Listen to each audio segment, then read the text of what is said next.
ನಮ್ಮ ಜೊತೆ ಇವತ್ತು ನಮ್ಮ Indian blind women's cricket team ನ ಕ್ಯಾಪ್ಟನ್ ಇದ್ದಾರೆ Deepika T C madam. First T20 world cup ಅಲ್ಲೇ ನಾವು ಒಂದು ಭಾರತಕ್ಕೆ ಕಪ್ ತಂದು ಕೊಟ್ಟಿರೋದು ತುಂಬ ಹೆಮ್ಮೆ ಅನಿಸುತ್ತೆ ನಮಗೆ. ಆಗ ಅಪ್ಪ ಅಮ್ಮನ ಹತ್ರ ಹೋಗ್ಬಿಟ್ಟು ನಾನು ಹೇಳಿದೆ, 2 ಕೈ ಕಾಲು ಇಲ್ಲದೆ ಅವ್ರು ಇದ್ದಾರೆ, 2 ಕಣ್ ಕಾಣದೆ ಇರೋರು ಇದ್ದಾರೆ, ಅಟ್ಲೀಸ್ಟ್ ನನ್ಗೊಂದಾದ್ರೂ ಕಣ್ ಕಾಣಿಸುತ್ತೆ, ಅದಕ್ಕೆ ಖುಷಿ ಪಡಿ ಅಂತಂತಂದೆ. ನನಗೊಂದು ಮ್ಯಾಚ್ ಫೀಸ್ ಬರುತ್ತಲ್ಲ, ಆ ಮ್ಯಾಚ್ ಫೀಸ್ ಕೊಟ್ಟರೆ ಅಪ್ಪ ಅಮ್ಮಂಗೆ ಅಟ್ಲೀಸ್ಟು ರೇಷನ್ ತೊಗೊಂಡ್ಬಿಟ್ಟು ಹೊಟ್ಟೆ ತುಂಬ ಊಟ ಮಾಡ್ತಾರೆ. ಆ ಒಂದು ಕಾನ್ಸೆಪ್ಟ್ ಇದ್ದಿದ್ದು ನನ್ನ ತಲೆಯಲ್ಲಿ. ಎಷ್ಟೋ ಬಾರಿ ನೀರು ಕುಡ್ದು ಹಾಗೇನೆ ಮಲ್ಕೊಂಡಿದ್ವಿ ನಾವು. ಆ ಸಂದರ್ಭದಲ್ಲಿ ಎಷ್ಟೋ ಬಾರಿ ಆ ಥರ ಮಲ್ಕೊಂಡಿದ್ದೀವಿ ನಾವು. ಒಂದು ಏನಾದರೂ ಹಣ್ಣು ಏನಾದರೂ ಒಂದು ಎಸ್ತಿದ್ದಿದ್ರೆ ಎಷ್ಟೋ ಬಾರಿ ಅರ್ಧ ತೆಗೆದಾಕ್ಬಿಟ್ಟು ಅರ್ಧ ತಿಂದಿರ್ತಿದ್ವಿ. ಅಟ್ಲೀಸ್ಟ್ ಮುದ್ದೆ ಎಸ್ತಿದ್ರು ಸಹ ಅದನ್ನು ಎತ್ಕೊಂಡು ನಾವು ತಿಂದಿದ್ದೀವಿ. ಆ ಒಂದು ಸಂದರ್ಭಗಳಿದೆ. ಸೊ ಕೇಕ್ ಏನಾದರೂ ಸಿಕ್ಕಿದಾಗ ಅಯ್ಯೋ ನನ್ನ ತಮ್ಮರಿಗೆ ಕೊಟ್ಟಿದ್ದಿದ್ರೆ ಸ್ವಲ್ಪ ಆದರೂ ಅವರು ತಿಂತಾ ಇದ್ದಿದ್ರಲ್ಲ ಅನ್ನೋ ಥರ ಫೀಲ್ ಮಾಡ್ಕೊತಿದ್ದೆ. ಚೆನ್ನಾಗಿರೋ ಊಟ ಆಗಿರ್ಬೋದು, ಒಂದು ಸ್ವೀಟ್ ಆಗಿರ್ಬೋದು, ಅದನ್ನ ಇಟ್ಕೊಂಡು ಎಷ್ಟೋ ಬಾರಿ ಹತ್ತಿದ್ದೀನಿ ನಾನು. ಇದು ನನ್ನ ತಮ್ಮಂದಿರಿಗೆ ಸಿಕ್ಕಿಲ್ವಲ್ಲ ಅಂತ ಅಂದ್ಬಿಟ್ಟು ಬೇರೆಯವ್ರ ಹತ್ರ ಇಸ್ಕೊಂಡು 500 ರೂಪಾಯಿ ಅದು ನನ್ನ ನೋಡ್ಕೊಂಡು ಹೋಗೋದಿಕ್ಕೆ ಬರ್ತಾಯಿದ್ರು. ಅಪ್ಪ ಬೆಳಿಗ್ಗೆ ಅಷ್ಟೊತ್ತಿಗೆ ಹೊರಟಿರ್ತಿದ್ರು. ಅದು ಮಧ್ಯೆ ಏನು ತಿಂತಾ ಇರಲಿಲ್ಲ ಅವರು. ಅಟ್ಲೀಸ್ಟು ಒಂದು 10 ರೂಪಾಯಿ 20 ರೂಪಾಯಿ ಏನಾದರೂ ಖರ್ಚಾದರೆ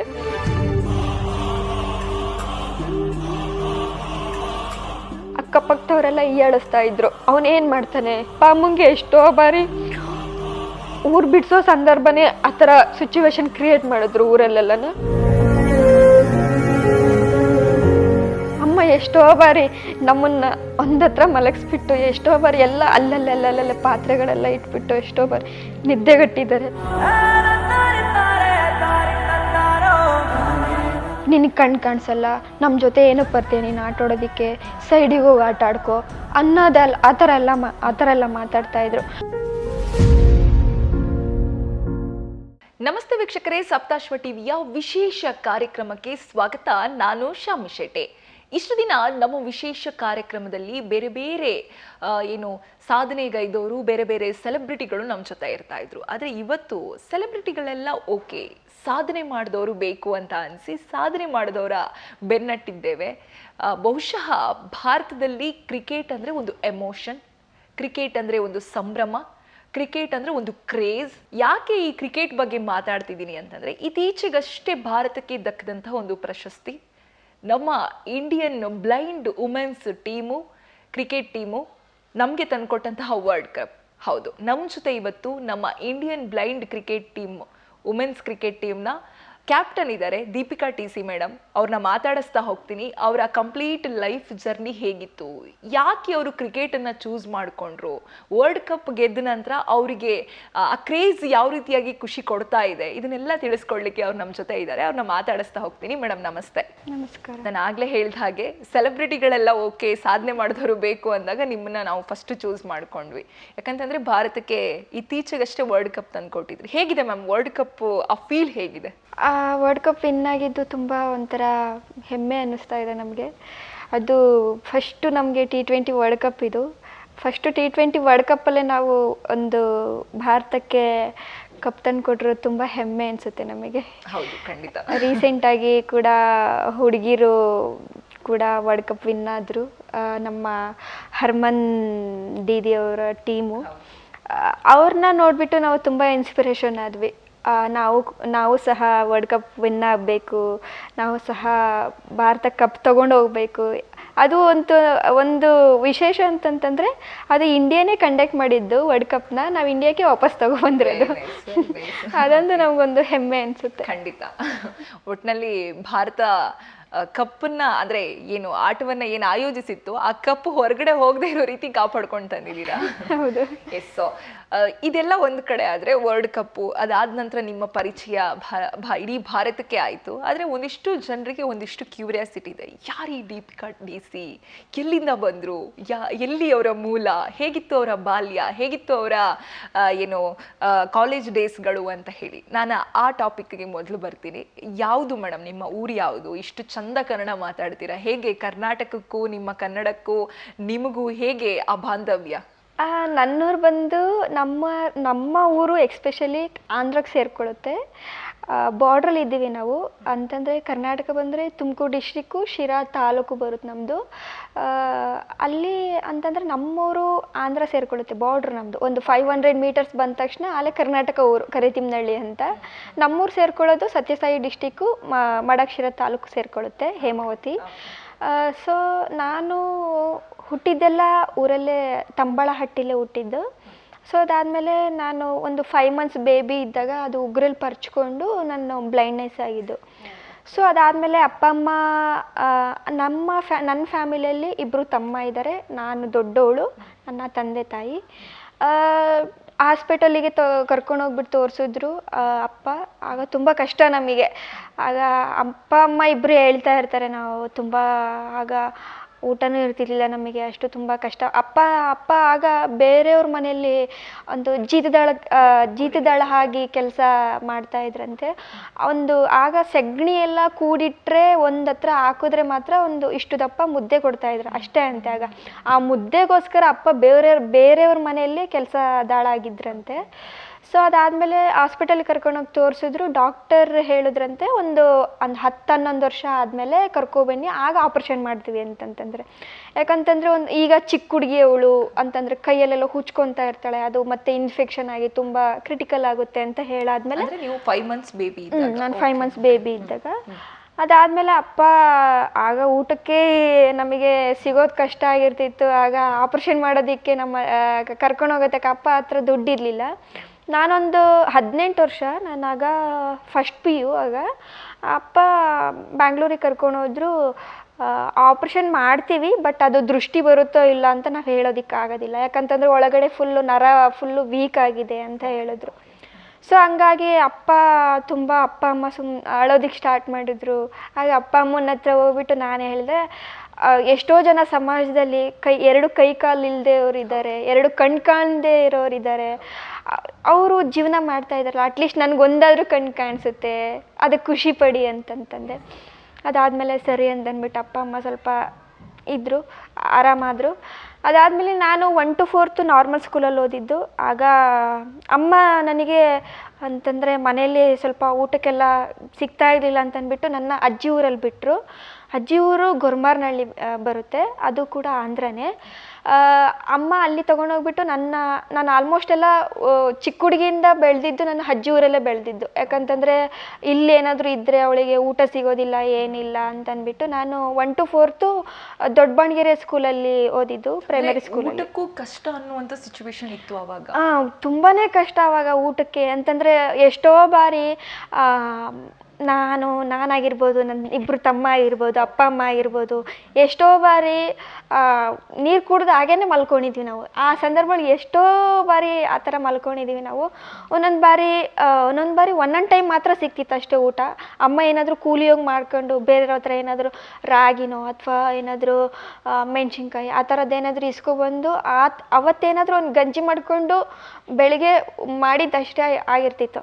ಮತ್ತು ಅದು ಬೇರೆ ಮಧ್ಯಾಹ್ನ ಟೈಮ್ ಆದಮೇಲೆ ಹೊಟ್ಟೆ ಹಸಿವಾಗಿರ್ತಿತ್ತು ನಮಗೆ. ಆಗ ನಾನು ನನ್ನ ತಮ್ಮ ಅವರೆಲ್ಲ ಎಷ್ಟೋ ಬಾರಿ ನಾವು ನಮ್ಮೂರು ಫುಲ್ಲು ಒಂದು ಟ್ರಿಪ್ ಹಾಕೊಳ್ತಿದ್ವಿ.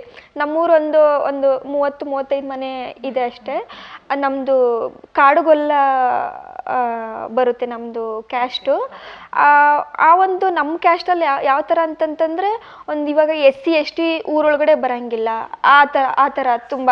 ಮತ್ತು ಏನಾದರೂ ಇವಾಗ ಪೀರಿಯಡ್ಸ್ ಏನಾದರೂ ಆದಾಗ ಮನೆಯಿಂದ ಆಚೆ ಹೋಗೋದು, ಆ ಥರ ಒಂಥರ ಮೂಢನಂಬಿಕೆಗಳು ಜಾಸ್ತಿ. ಇವಾಗ ಒಂದು ಪಾಪು ಆದ ತಕ್ಷಣ ಒಂದು ಗುಡಿಸ್ಲಲ್ಲಿ ಅವ್ರನ್ನ ಇಡೋದು, ಆ ಥರ ಎಲ್ಲ ಒಂದು ಮೂಢನಂಬಿಕೆಗಳು ಜಾಸ್ತಿ ಪಾಲಿಸ್ತಾರೆ. ಸೊ ಅದಾದಮೇಲೆ ನಾನು ನನ್ನ ತಮ್ಮ 3 ಜನ ಸೇರಿಕೊಂಡು ಒಂದು ಊರೆಲ್ಲ ಒಂದು ಟ್ರಿಪ್ ಹಾಕೊಂಡ್ಬರ್ತಾಯಿದ್ವಿ. ಅಟ್ಲೀಸ್ಟ್ ಏನಾದರೂ ತಿನ್ನೋಕ್ಕೆ ಸಿಗುತ್ತಲ್ಲ, ಯಾರಾದರೂ ಏನಾದರೂ ಒಂದು ಎಸ್ತಿದ್ದಿದ್ರೆ ಒಂದು ಏನಾದರೂ ಹಣ್ಣು ಏನಾದರೂ ಒಂದು ಎಸ್ತಿದ್ದಿದ್ರೆ ಎಷ್ಟೋ ಬಾರಿ ಅರ್ಧ ತೆಗೆದಾಕ್ಬಿಟ್ಟು ಅರ್ಧ ತಿಂದಿರ್ತಿದ್ವಿ. ಈಗ ಒಂದು ಚಪಾತಿ ಆಗಿರ್ಬೋದು, ದೋಸೆ ಆಗಿರ್ಬೋದು, ಆ ಥರ ಅಟ್ಲೀಸ್ಟ್ ಮುದ್ದೆ ಎಸ್ತಿದ್ರು ಸಹ ಅದನ್ನು ಎತ್ಕೊಂಡು ನಾವು ತಿಂದಿದ್ದೀವಿ. ಆ ಒಂದು ಸಂದರ್ಭಗಳಿದೆ. ಸೊ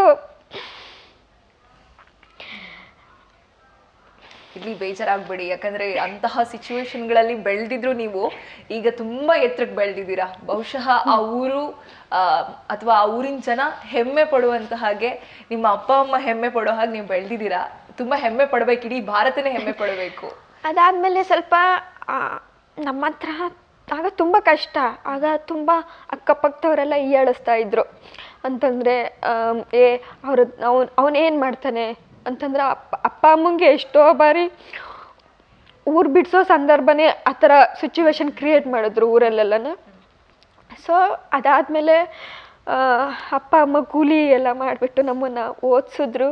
ಅಪ್ಪ ಸ್ವಲ್ಪ ಅಂತಂದರೆ ಹುಣಸೆ ಗಿಡಗಳಿದೆ ನಮ್ಮದು, ಒಂದು 5-10 ಒಂದು ಹುಣಸೆ ಗಿಡಗಳಿದೆ. ಅಂತಂದರೆ ನಮ್ಮ ಏರಿಯಾ ಬಂದುಬಿಟ್ಟು ಫುಲ್ಲು ಡ್ರೈ ಏರಿಯಾ ಬರುತ್ತೆ. ಸೊ ಅಲ್ಲಿ ಎಷ್ಟೇ ನೀರು ಬೋರ್ಗಳು ಹಾಕ್ಸಿದ್ರು ನೀರು ಸಿಗೋದಿಲ್ಲ ಅಲ್ಲಿ.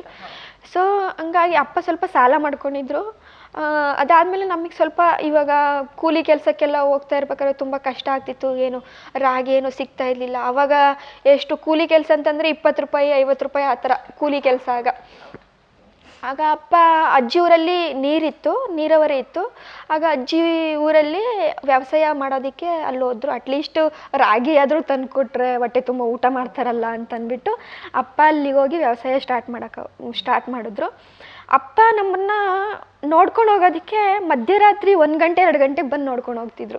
ಅಂತಂದರೆ ಬೆಳಿಗ್ಗೆ ಟೈಮಲ್ಲಿ ಏನಾದರೂ ಬಂದರೆ ಸಾಲದವ್ರ ಮನೆ ಹತ್ರ ಬರ್ತಾರಲ್ಲ, ಕೇಳೋದಿಕ್ಕೆ ಬರ್ತಾರಲ್ಲ ಅಂತಂದ್ಬಿಟ್ಟು ನಮ್ಮನ್ನು ಮಧ್ಯರಾತ್ರಿ ಬಂದುಬಿಟ್ಟು ಮಾತಾಡಿಸ್ಕೊಂಡು ಹೊರಟೋಗ್ಬಿಡ್ತಿದ್ರು. ಮತ್ತು ಎಷ್ಟೋ ಬಾರಿ ಮಳೆ ಟೈಮಲ್ಲಂತೂ ಅದು ಎಷ್ಟೋ ಬಾರಿ ಅದು ನಮ್ಮದು ಒಂದು ಒಳಗಡೆ ಹಿಂದೆದು ಮನೆ ಗೌರ್ಮೆಂಟ್ ಮನೆ ಕೊಟ್ಟಿದ್ರು. ಅಂದರೆ ಮೇಲುಗಡೆ ಎಲ್ಲ ಮಣ್ಣು ಹಾಕಿರ್ತಾರಲ್ಲ. ಸೊ ಹಂಗಾಗಿ ಮಳೆ ಏನಾದರೂ ಬಂತು ಅಂತಂದ್ರೆ ಫುಲ್ಲು ಸೋರುತ್ತೆ ಅದೆಲ್ಲ ಫುಲ್ಲು. ಅಮ್ಮ ಎಷ್ಟೋ ಬಾರಿ ನಮ್ಮನ್ನು ಒಂದತ್ರ ಮಲಗಿಸ್ಬಿಟ್ಟು ಎಷ್ಟೋ ಬಾರಿ ಎಲ್ಲ ಅಲ್ಲಲ್ಲೇ ಪಾತ್ರೆಗಳೆಲ್ಲ ಇಟ್ಬಿಟ್ಟು ಎಷ್ಟೋ ಬಾರಿ ನಿದ್ದೆಗಟ್ಟಿದ್ದಾರೆ. ಮತ್ತು ನಾನಾಗಿರ್ಬೋದು, ನನ್ನ ತಮ್ಮಂದಿರಿಬ್ಬರು ಆಗಿರ್ಬೋದು, ಮಳೆ ನೀರುಗಳೆಲ್ಲ ಅಂತಂದರೆ ಒಳಗಡೆ ನುಗ್ಗುತ್ತೆ ಅದೆಲ್ಲ ನೀರು. ಅದನ್ನೆಲ್ಲ ಎಷ್ಟೋ ಬಾರಿ ಅದು ತುಂಬಿದ ತಕ್ಷಣ ಹೊರಗಡೆ ತೊಗೊಂಡೋಗ್ಬಿಟ್ಟು ಹೊರಗಡೆ ಹಾಕ್ಬಿಟ್ಟು ಬರೋದು, ಒಯ್ದುಬಿಟ್ಟು ಬರೋದು, ಆ ಥರ ಎಲ್ಲ ನಿದ್ದೆಗಟ್ಟೆ ಆ ಥರ ಎಲ್ಲ ಮಳೆಗಾಲದಲ್ಲಂತೂ ನಮಗೆ ನಿದ್ದೆನೇ ಇರ್ತಿರ್ಲಿಲ್ಲ ಆಗೆಲ್ಲೂ. ಮತ್ತು ಒಂದು ಬಾರಿ ಅದು ನಮ್ಮದು ಮುಂದೆ ಹಂಚಿತ್ತು. ಈಗ ಸ್ವಲ್ಪ ಅಮೌಂಟ್ ಬಂದಿರೋದ್ರಿಂದ ಸ್ವಲ್ಪ ಮುಂದೆ ಸೀಟ್ ಹಾಕ್ಸ್ಕೊಟ್ಟಿದ್ದೀನಿ ಅಪ್ಪಂಗೆ. ಒಂದು ಬಾರಿ ಮಲ್ಕೊಂಡಾದ್ಮೇಲೆ ಒಂದೇ ಬಾರಿ 3 ಹಾವು ಬಿದ್ದುಬಿಟ್ಟಿದೆ. ಅದು ಹಂಚಿನ ಒಳಗಡೆಯಿಂದ 3 ಹಾವು ಬಿದ್ದುಬಿಟ್ಟಿದೆ. ಅದು ಅಮ್ಮಂಗೆ ಗೊತ್ತಿಲ್ಲ. ಅಮ್ಮಂಗೆ ಲೈಟ್ ಬೆಳಗ್ಗೆ ಎದ್ದ ತಕ್ಷಣ ಲೈಟ್ ಹಾಕೋಣ ಅಂತ ಹೋದ ತಕ್ಷಣ ಕಾಣಿಸ್ಕೊಂಡಿದೆ. ನಾನು ಒಳಗಡೆ ಮಲ್ಕೊಂಡಿದ್ದೆ. ನನಗೆ ಕಾಣಿಸ್ಕೊಂಡಿದೆ. ನಾನು ಅಮ್ಮಂಗೆ ಹೇಳ್ತಾ ಇದ್ದೀನಿ, ಇಲ್ಲ ಅಮ್ಮ ಒಳಗಡೆ ಒಂದಿದೆ, ಇನ್ನೊಂದು ಹಾವಿದೆ ಅಮ್ಮ ಒಳಗಡೆ ಅಂತ ಹೇಳ್ತಾ ಇದ್ದೀನಿ. ಎಲ್ಲೂ ಇಲ್ಲ, ಇನ್ನೂ 2 ಇರೋದು ಅಂತಂತ ಇದ್ರು ಅಮ್ಮ. ಇಲ್ಲ ಅಮ್ಮ ಒಳಗಡೆ ಇನ್ನೊಂದು ಐತಿ, ಬಾ ತೋರಿಸ್ತೀನಿ ಅಂತ ಅಂದ್ಬಿಟ್ಟು ಆಗೊಂದು ನೋಡಿದಾಗ ಅಷ್ಟು ಒಂದೇ ಬಾರಿ 3 ಹಾವು ಬಿದ್ದಿತ್ತು. ಸೊ ಅದಾದಮೇಲೆ ಅದು ಒಂದು ನೋಡಾದ್ಮೇಲೆ ನನ್ನ ತಲೆಯಲ್ಲಿ ಏನಂತಂದರೆ, ನಾನು ಕ್ರಿಕೆಟ್ ಜಾಯಿನ್ ಆದಮೇಲೆ ನಾನು ಕ್ರಿಕೆಟ್ ಆಡಬೇಕು. ನನಗೊಂದು ಮ್ಯಾಚ್ ಫೀಸ್ ಬರುತ್ತಲ್ಲ, ಆ ಮ್ಯಾಚ್ ಫೀಸ್ ಕೊಟ್ಟರೆ ಅಪ್ಪ ಅಮ್ಮಂಗೆ ಅಟ್ಲೀಸ್ಟು ರೇಷನ್ ತೊಗೊಂಡ್ಬಿಟ್ಟು ಹೊಟ್ಟೆ ತುಂಬ ಊಟ ಮಾಡ್ತಾರೆ. ಆ ಒಂದು ಕಾನ್ಸೆಪ್ಟ್ ಇದ್ದಿದ್ದು ನನ್ನ ತಲೆಯಲ್ಲಿ. ಎಷ್ಟು ವರ್ಷದ ತನಕ, ನಿಮಗೆ ಎಷ್ಟು ವರ್ಷ ಆಗೋ ತನಕ ಇದೇ ಕಷ್ಟದ ದಿನಗಳಿತ್ತು? ಇದೇ ಕಷ್ಟಗಳು ನನಗೆ, ನಾನು ಡಿಗ್ರಿ ಮುಗಿಯೋವರೆಗೂ ನನಗೆ ಇದೇ ಕಷ್ಟಗಳೇ ಇದ್ದಿದ್ದು. ನೀವು ಕ್ರಿಕೆಟ್ ಜಾಯಿನ್ ಆಗೋ ತನಕ, ಜಾಯಿನ್ ಆದಾಗಲೂ ಸಹ ಇದೇ ಕಷ್ಟಗಳೇ ಇದ್ದಿದ್ದು ನನಗೆ. ಅದಾದಮೇಲೆ ನಾನು 1 to 4th ನಾನು ನಾರ್ಮಲ್ ಸ್ಕೂಲಲ್ಲಿ ಓದ್ತಾ ಇರಬೇಕಾದ್ರೆ ಎಷ್ಟೋ ಬಾರಿ ಹೀಯಾಳಿಸ್ತಿದ್ರು ನನಗೆ. ಅಂತಂದರೆ ನಿನಗೆ ಕಾಣಿಸಲ್ಲ, ನಮ್ಮ ಜೊತೆ ಏನಕ್ಕೆ ಬರ್ತೀಯ ನೀನು ಆಟಾಡೋದಕ್ಕೆ, ಸೈಡಿಗೆ ಹೋಗಿ ಆಟ ಆಡ್ಕೋ ಅನ್ನೋದಲ್ಲ, ಆ ಥರ ಎಲ್ಲ ಮಾತಾಡ್ತಾಯಿದ್ರು. ಮತ್ತು ಊರಲ್ಲೆಲ್ಲ ತುಂಬ ಹೀಯಾಳಿಸಿದ್ರು. ಅಯ್ಯೋ ಅವಳಿಗೆ ಕಾಣಿಸಲ್ಲ, ಅವಳಿಗೆ ಓದೋಕ್ಕೆ ಬರಲ್ಲ, ಬರೆಯೋಕ್ಕೆ ಬರಲ್ಲ, ಅವಳು ಏನು ಮಾಡ್ತಾಳೆ, ಏನು ಮಾಡೋದಕ್ಕಾಗಲ್ಲ. ಅವ್ರ ಅಪ್ಪ ನೋಡಿದ್ರೆ ಅವ್ರ ಅಪ್ಪನ ಕೈಲಿ ಏನಾಗುತ್ತೆ, ಏನು ಮಾಡೋದಕ್ಕಾಗಲ್ಲ. ಅವ್ರ ಅಪ್ಪ ಅವ್ರಮ್ಮನ ಕೈಲೇ ಕೂಲಿ ಕೆಲಸ ಮಾಡ್ಕೊಂಡು ತಿಂತಾರೆ ಅನ್ನೋದು, ಆ ಥರ ಒಂದು ತುಂಬ ಹೀಯಾಳಿಸಿದ್ರು.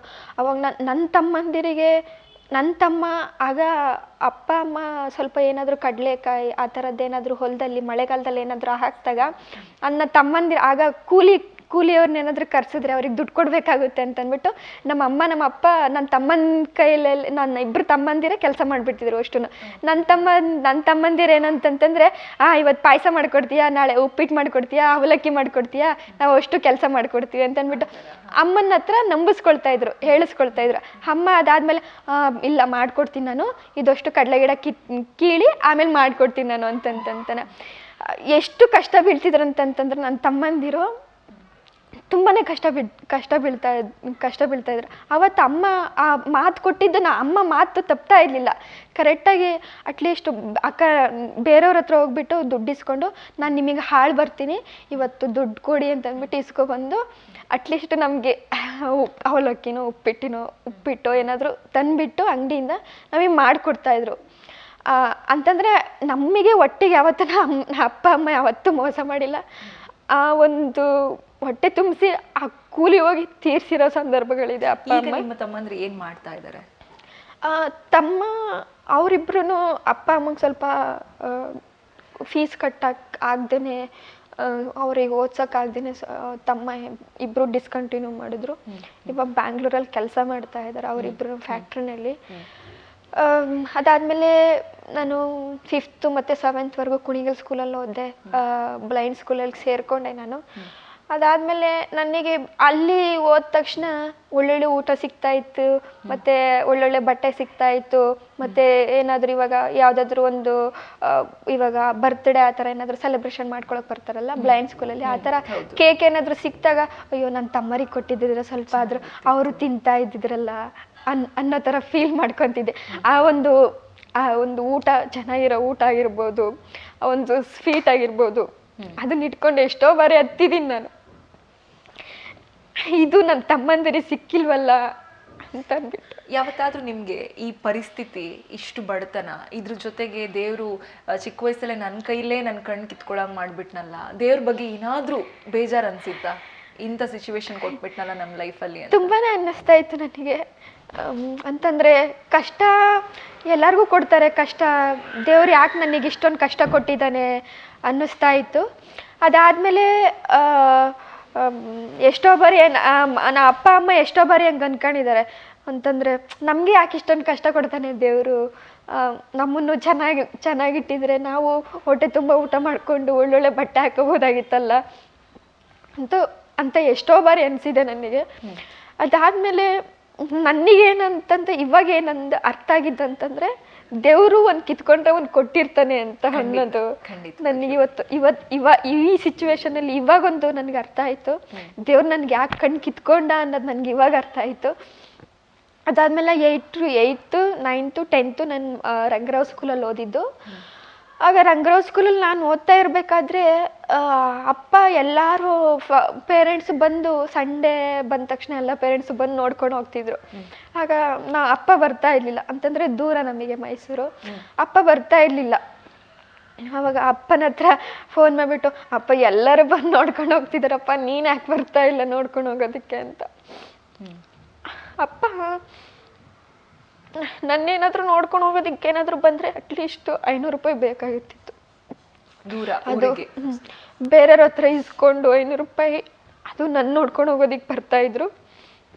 ಅಪ್ಪ ಅದು ಬೆಳಿಗ್ಗೆ ಬೇಗ ಹೊರಟ್ರೆ ಮೈಸೂರಿಗೆ ಬಂದು ತಲುಪಕ್ಕಾಗ್ತಿತ್ತು, ತಲುಪಿಟ್ಟು ಮತ್ತೆ ವಾಪಸ್ ಬರ್ತಾಯಿದ್ರು. ಅಪ್ಪ ಬೆಳಿಗ್ಗೆ ಅಷ್ಟೊತ್ತಿಗೆ ಹೊರಟಿರ್ತಿದ್ರು, ಅದು ಮಧ್ಯೆ ಏನು ತಿಂತಾ ಇರಲಿಲ್ಲ ಅವರು. ಅಟ್ಲೀಸ್ಟು ಒಂದು 10 ರೂಪಾಯಿ 20 ರೂಪಾಯಿ ಏನಾದರೂ ಖರ್ಚಾದರೆ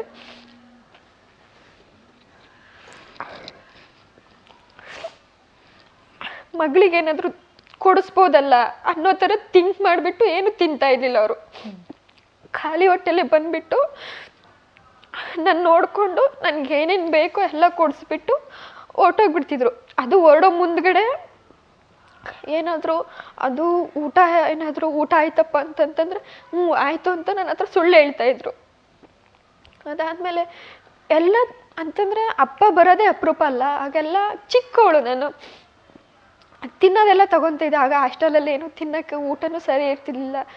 ತಿನ್ನೋಕ್ಕೆಲ್ಲ ಅವಾಗ ತುಂಬ ತಿನ್ನೋದು ಬೇಕಾಗಿರ್ತಿತ್ತು ನಮಗೆ. ಸೊ ಹಂಗಾಗಿ ತಿನ್ನೋದೆಲ್ಲ ತೊಗೊಳ್ತಿದ್ದೆ. ಆಗ ಅಪ್ಪನ ಜೇಬ್ ಚೆಕ್ ಮಾಡ್ತಿದ್ದೆ ನಾನು, ಅಪ್ಪ ನಿನ್ಗೆ ಹೋಗೋದಕ್ಕೆ ದುಡ್ಡಿದೆಯಾ ಖರ್ಚಿಗೆ ಅಂತಂದ್ಬಿಟ್ಟು. ಆವಾಗ ನಮ್ಮ ಇದೆ ಅಂತಂದ್ಬಿಟ್ಟು ಅಪ್ಪಂದು ಖರ್ಚು ಎಷ್ಟಾಗುತ್ತೋ ಅಷ್ಟು ಅಷ್ಟು ಅಷ್ಟು ಖರ್ಚೊಳಗಡೆ ನಾನು ಖರ್ಚು ಮಾಡಿಸ್ತಿದ್ದೆ ಅಪ್ಪನ್ನ. ಅಂತಂದ್ರೆ ಅಪ್ಪಂಗೂ ಹೋಗ್ಬೇಕಾದ್ರೆ ದುಡ್ಡು ಬೇಕಲ್ಲ, ಮತ್ತೆ ಹೋಗ್ಬೇಕಾದ್ರೆ ತಮ್ಮಂದಿರಿಗೆ ಏನಾದ್ರು ತಿನ್ನೋದಕ್ಕೆ ಏನಾದ್ರು ತೊಗೊಂಡೋಗ್ಬೇಕಲ್ಲ ಅಂತಂದ್ಬಿಟ್ಟು ಅಪ್ಪಂಗೆ ಹೇಳ್ಬಿಟ್ಟು ನಾನು ಕಳಿಸ್ತಿದ್ದೆ. ಅಪ್ಪ ಈರಣ್ಣನು ಗಿರಿನೂ ಕಾಯ್ತಾ ಇರ್ತಾರೆ, ಅವ್ರಿಗೂ ಏನಾದರೂ ತಿನ್ನಕ್ಕೆ ತಗೊಂಡೋಗು ಅಂತಂದ್ಬಿಟ್ಟು. ಅದಾದಮೇಲೆ ನಂದು 10th ಕಂಪ್ಲೀಟ್ ಆಯಿತು. 10th ನಾನು ಸ್ಟೇಟ್ ಮ್ಯಾಚ್ ಆಗುತ್ತಲ್ಲ ಅದು ಪಾರ್ಟಿಸಿಪೇಟ್ ಮಾಡಿದ್ದು. ನಮಗೆ 4ರಿಂದ 5 ಗಂಟೆವರೆಗೂ ಆಟ ಆಡೋದಕ್ಕೆ ಟೈಮ್ ಇರುತ್ತೆ ಸ್ಕೂಲಲ್ಲಿ. ಆಗ ನಾವು ನಾರ್ಮಲಾಗಿ ಆಟ ಆಡ್ತಾ ಇದ್ದೆ. ಆಗಲೂ ಸಹ ನನಗೆ ಇದು ಸೌಂಡ್ ಬರ್ತಾಯಿತ್ತು. ಬಟ್ ನನಗೆ ಗೊತ್ತಿರಲಿಲ್ಲ ಅಂತಂದರೆ ಇದು ಬ್ಲೈಂಡ್ ಬಾಲು, ಬ್ಲೈಂಡ್ ಕ್ರಿಕೆಟ್ ಈ ಥರ ಆಡ್ತಾರೆ ಅನ್ನೋದು ಸಹ ಗೊತ್ತಿರಲಿಲ್ಲ. ಅಂತಂದರೆ ಬ್ಲೈಂಡ್ ಕ್ರಿಕೆಟ್ ರೂಲ್ಸ್ ಆಗಿರ್ಬೋದು, ರೆಗ್ಯುಲೇಷನ್ ಆಗಿರ್ಬೋದು, ನನಗಾಗಲೇ ಏನೂ ಗೊತ್ತಿರಲಿಲ್ಲ. ಅದಾದಮೇಲೆ ನಾನು ತುಂಬ ಸ್ಕೂಲಲ್ಲಿದ್ದಾಗ ಅಂತಂದರೆ ಸ್ಪೋರ್ಟ್ಸಲ್ಲಿ ತುಂಬ ಆಸಕ್ತಿ ಇತ್ತು ನನಗೆ. ಇವಾಗ ಕಲ್ಚರಲ್ ಆಕ್ಟಿವಿಟೀಸ್ ತುಂಬ ನಾನು ಪಾರ್ಟಿಸಿಪೇಟ್ ಮಾಡ್ತಾ ಇದ್ದೆ. ಇವಾಗ ಚೆಸ್ ಆಗಿರ್ಬೋದು, ರನ್ನಿಂಗ್ ಆಗಿರ್ಬೋದು, ಲಾಂಗ್ ಜಂಪ್ ಆಗಿರ್ಬೋದು, ಈ ಒಂದು ಗೇಮ್ ಆಡಲ್ಲ ಅನ್ನಂಗಿಲ್ಲ, ಪ್ರತಿಯೊಂದು ಗೇಮು ಆಡ್ತೀನಿ. ಅದು ಮತ್ತೆ ಸಾಂಗು ಮತ್ತು ಡ್ಯಾನ್ಸಲ್ಲಿ ಸಾಂಗಲ್ಲಿ ಅದು ಯಾವಾಗ ನೋಡಿದ್ರು ಫಸ್ಟ್ ಪ್ರೈಸ್ ತಗೊಂತಾ ಇದೆ ನನ್ನ ಸಾಂಗಲ್ಲಿ. ತುಂಬಾ ಚೆನ್ನಾಗಿ ಹಾಡ್ತೀರಾ? ತುಂಬಾ ಚೆನ್ನಾಗಿ. ಒಂದು ಸಾಂಗ್ ಈಗಲ್ದೇ ಇದ್ರು ಸ್ವಲ್ಪ ಲಾಸ್ಟ್ ಅಲ್ಲಿ ಒಂದು ಸಾಂಗ್ ಹಾಡಬೇಕು. ಅದಾದ್ಮೇಲೆ ಪ್ರತಿ ಒಂದರಲ್ಲೂ ನಾನು ಫಸ್ಟ್ ಪ್ರೈಸ್ ತಗೊಂತಾ ಇದ್ದೆ. ಅದಾದ್ಮೇಲೆ ಒಂದೇನಾದ್ರು ಚಿಕ್ಕದೇನಾದ್ರು ಬಾಕ್ಸ್ ಏನಾದ್ರು ಆಗ ಪ್ರತಿಭಾ ಕಾರಂಜಿಲಿ ಏನಾದ್ರು ಬಾಕ್ಸ್ ಆ ಥರದ್ದು ಏನಾದ್ರು ಕೊಡ್ತಾರಲ್ಲ, ಆ ಥರದ್ದು ಏನಾದ್ರು ಕೊಟ್ಟಾಗ ಅಮ್ಮಂಗೆ ಕೊಟ್ಟಾಗ ತುಂಬ ಅಮ್ಮ ಖುಷಿ ಪಡ್ತಾ ಇದ್ರು. ಮನೇಲಿ ಅವಾಗ ಏನು ಪಾತ್ರೆ ಏನು ಇರ್ತಿರ್ಲಿಲ್ಲ, ತಗೊಂಡೋಗಿ ಕೊಟ್ರೆ ಇದ್ರೆ ತುಂಬ ಖುಷಿ ಪಡ್ತಾ ಇದ್ರು. ಅದಾದ್ಮೇಲೆ ನನ್ನ 10th ಕಂಪ್ಲೀಟ್ ಆಯಿತು. ಆ 10th ಕಂಪ್ಲೀಟ್ ಆದಾಗ್ಲೂ ಸಹ ನಂದು 70% ಬಂತು. ಆ 10th ಕಂಪ್ಲೀಟ್ ಆದಾಗಲೂ ಸಹ ಊರಲ್ಲೆಲ್ಲನ ಅವಳೇನು ಓದಿಲ್ಲ, ಬೇರೆಯವ್ರ ಕೈಲಿ ಬರ್ಸಿರೋದದು ಅನ್ನೋ ಥರ ಎಲ್ಲ ಮಾತಾಡ್ಕೊಂಡ್ರು. ಆಯಿತು ಬಿಡಿ ಮಾತಾಡ್ಕೊಳ್ಳಿ ಅಂತಂದ್ಬಿಟ್ಟು ಸುಮ್ಮನೆ ಅದೇ. ಅದಾದಮೇಲೆ ಫಸ್ಟ್ PU ಸೆಕೆಂಡ್ PU ಊರಲ್ಲೇ ಸೇರಿಕೊಂಡೆ, ಬರ್ಗೂರಲ್ಲಿ ಜ್ಞಾನಜ್ಯೋತಿ ಕಾಲೇಜಲ್ಲಿ. ಅದಾದಮೇಲೆ ಅಪ್ಪ ಅಮ್ಮ ತುಂಬ ಫೀಸ್ ಕಟ್ಟೋದಕ್ಕೆ ತುಂಬ ಕಷ್ಟ ಬೀಳ್ತಾ ಇದ್ರು. ಅಂತಂದರೆ ಆ ಒಂದು ವರ್ಷ ಹೋಗಿದ್ದೆಲ್ಲ ಫೀಸೆಲ್ಲ ಕೂಡಿಟ್ಬಿಟ್ಟು ನನಗೆ ಕಟ್ತಾ ಇದ್ರು. ಮತ್ತು ಆಗ ಅಪ್ಪಂಗೆ ಏನಾದರೂ ಹುಷಾರಿಲ್ದಾಗ ಬಿಡಿ ಇವತ್ತೇನು ಹೋಗಬೇಡಿ ಅಪ್ಪ ಅಮ್ಮ, ಹುಷಾರಿಲ್ವಲ್ಲ ಮನೇಲಿರಿ ಅಂತಂತಂದರೆ ಅಪ್ಪ ಅಮ್ಮ ಕೇಳ್ತಾ ಇರಲಿಲ್ಲ. ಮತ್ತು ಫೀಸ್ ಕಟ್ಟಬೇಕು, ಮತ್ತು ರೇಷನ್ ಏನಾದರೂ ತೊಗೋಬೇಕು, ತುಂಬ ಕಷ್ಟ ಆಗುತ್ತೆ, ಹೋದ್ರೆ ಅಲ್ವಾ ಬರೋದು ದುಡ್ಡು ಅಂತಂದ್ಬಿಟ್ಟು ಹೊರ್ಟೋಗ್ಬಿಡ್ತಿದ್ರು ಅಪ್ಪ ಅಮ್ಮ. ಏನೂ ಆಗಲ್ಲ ಬಿಡು ಅಂತಂದ್ಬಿಟ್ಟು. ಅದಾದಮೇಲೆ ನಾನು ಡಿಗ್ರಿಗೆ ಬ್ಯಾಂಗ್ಳೂರಿಗೆ ಜಾಯ್ನ್ ಆದೆ. 2019 ನಾನು ಫಸ್ಟ್ PU ಇದ್ದಾಗ ನನಗೆ ಶಿಖಾ ಮ್ಯಾಮ್ ಕಾಲ್ ಮಾಡಿಬಿಟ್ಟು ಈ ಥರ ಕರ್ನಾಟಕ ಟೀಮ್ ಸೆಲೆಕ್ಷನ್ ಇದೆ, ನೀನು ಬರ್ತೀಯಾ ಅಂತಂದ್ಬಿಟ್ಟು.